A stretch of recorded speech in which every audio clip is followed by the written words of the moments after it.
از پیش ماه مبارک رمضان است. پرهیزگاری، تقوا، خدا ترسی، مبادا اگر اهل خانواده با هم رنجیده بودن، یگون خرخشه شده بود، همدیگر از همدیگر یعنی پحیلی حلالی بخشش طلب کردن.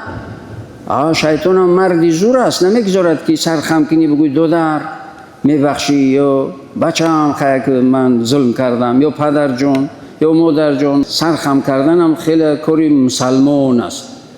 بخشش پرسیدن کاری هر کس نیست، کاری مسلمان است. برای عذر خواستن و بخشش پرسیدن ایمان کامل ضرورت دارد. سر خم کند و بگوید که میبخشی.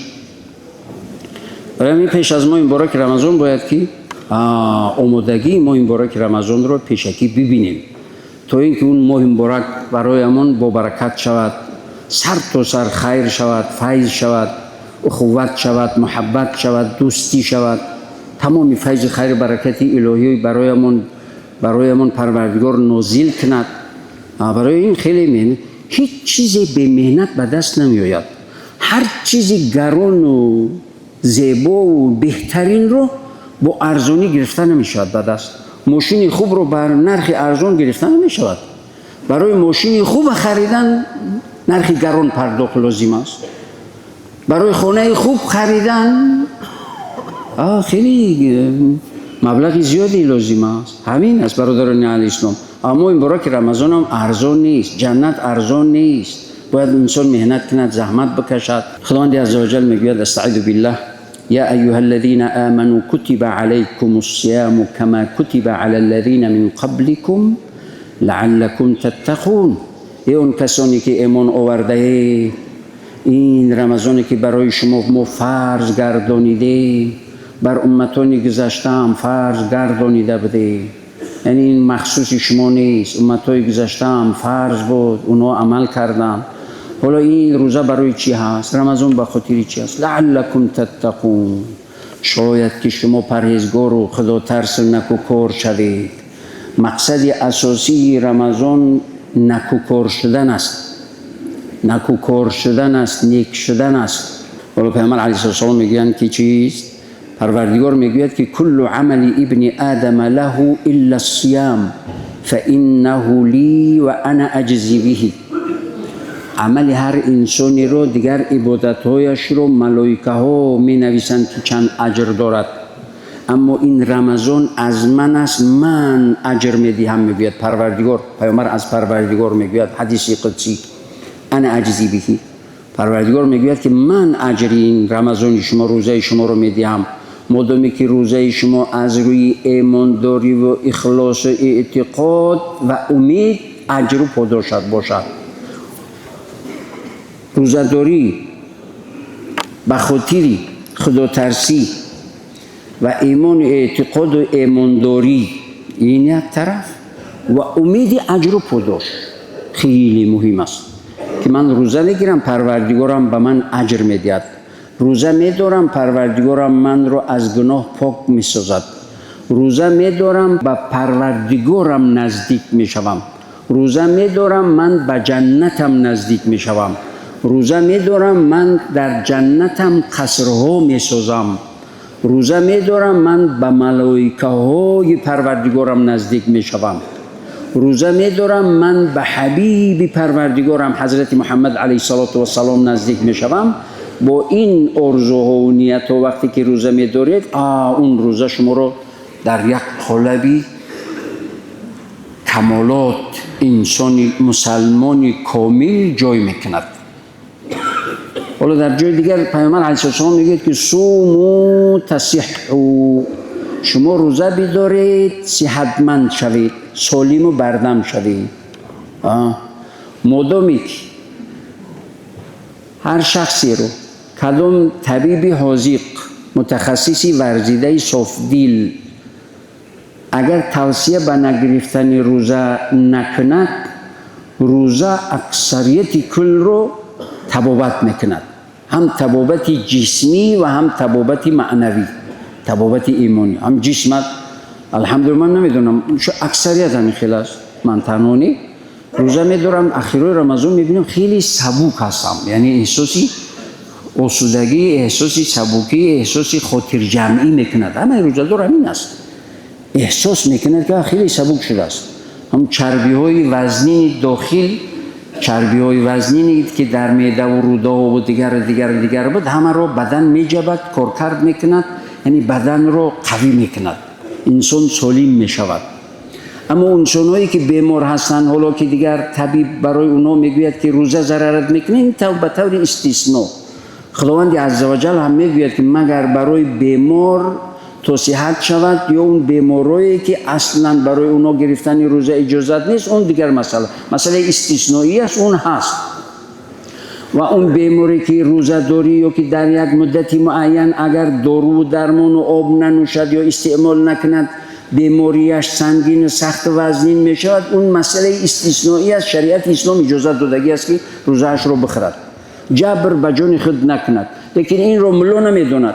ملا همین رو میدوند که بعضی بیماری هست که چیز ضرر میکند، باید پیش طبیب برود. بیمار میگوید که من همین بیماری رو دارم. اگر طبیب توصیه بدهد که برادر فعلا خودت بیمار هستی، اگر روزه بداری، اگر از آب و از نوشیدنی ها یا که استعمال بعضی داروها خودداری کنی، این بیماریت اوج میگیرد، به خطر یا به هلاکت میرساند. در اینجا باید که حتمی بیمار باید که گپی طبیب رو بگیرد، اگر نگیرد آسی می شود.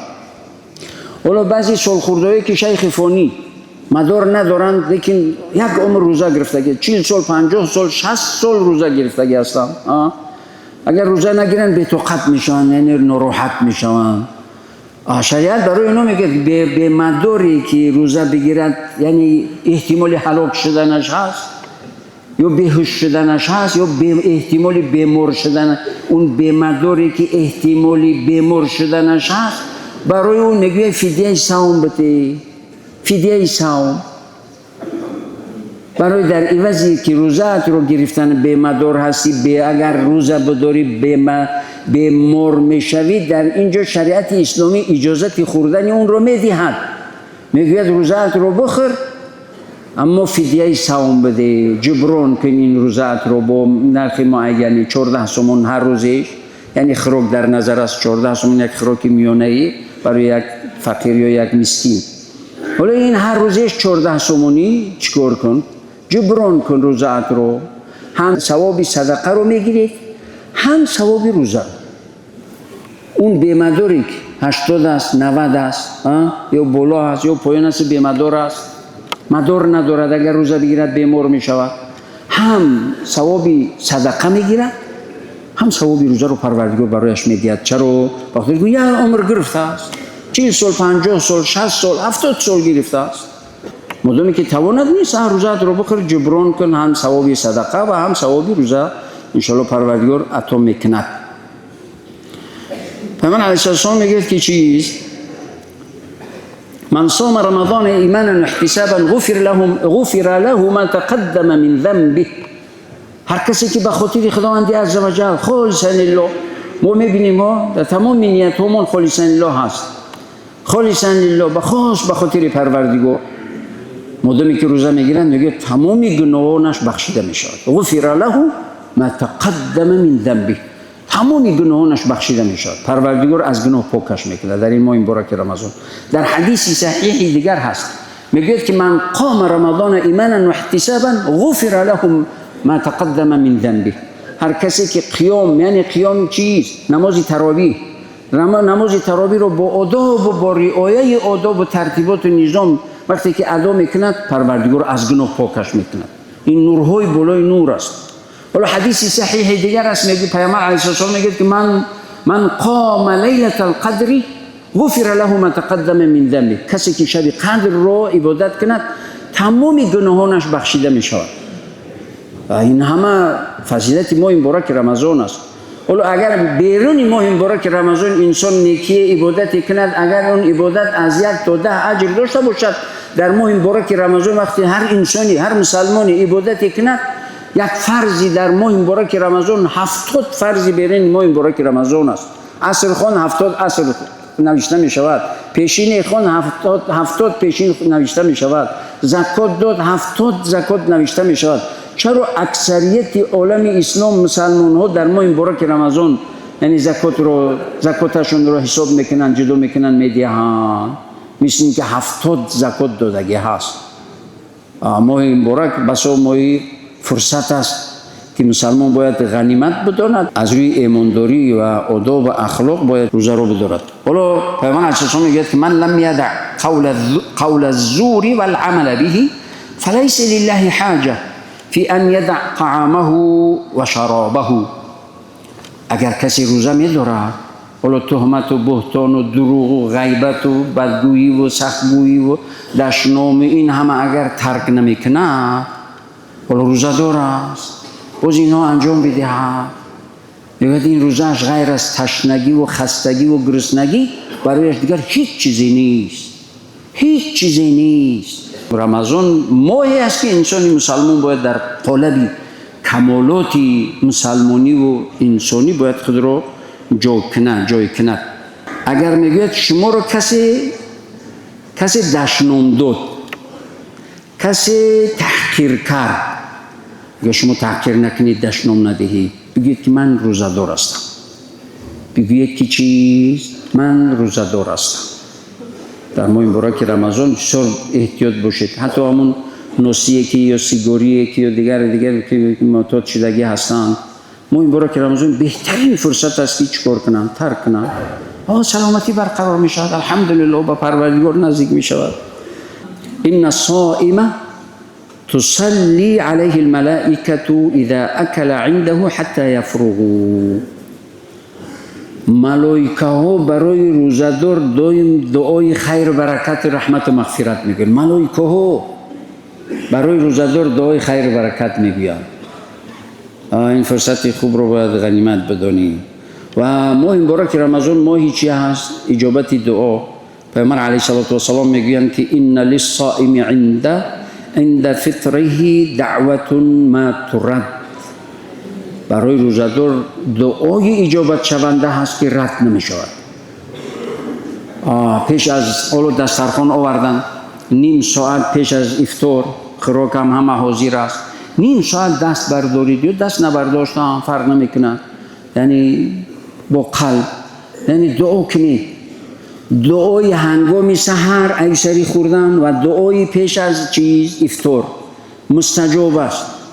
این دعاها، این فرصت ها رو غنیمت بدانیم و روزه رمضان رو با تمامی انشاءالله آداب و همه واجبات و سنت ها و آداب هایش روزه بگیریم. انشاءالله تا آخر رمضان هم خیر و فضل برکتی پروردگاری در رزق و در روزی و در زندگی و خانواده و که وطن و کشوری همه ما و شما پروردگار ارزانی میگرداند و دعا کنیم پروردگار ما مبارک رمضان همه وقت، همه سال و همه وقتی ما را مبارک با برکت بگردان. پروردگار رو در این سردی، در این هوای سرد، همه این حاضرین به امیدخانه آمدند و دست امید به سوی خودت برداشتند. هر یکی امیدها و آرزوها و نیتهای نیک دارند، همگان را به مقصدهای اصلی و نیتهای نیکشان برسان. تمامی بیماران اهل اسلام را شفای کامل و عاجل عطا فرما. تمام قرضداران را از قرض خجالت نجات بده. مشکل داران را مشکلایشان را برطرف در عمر و زندگی و کسب و کار و رزق و روزی و اهل و خانواده و فرزندانشان برکت و عزت و سعادت دائمی و ابدیت نصیب روزی بگردان. پروردگار همه این حاضرین را عمری دراز به دردی با برکت، کامیابی های دائمی، سعادت دارین نصیب روزی بگردان برحمتک یا ارحم الراحمین.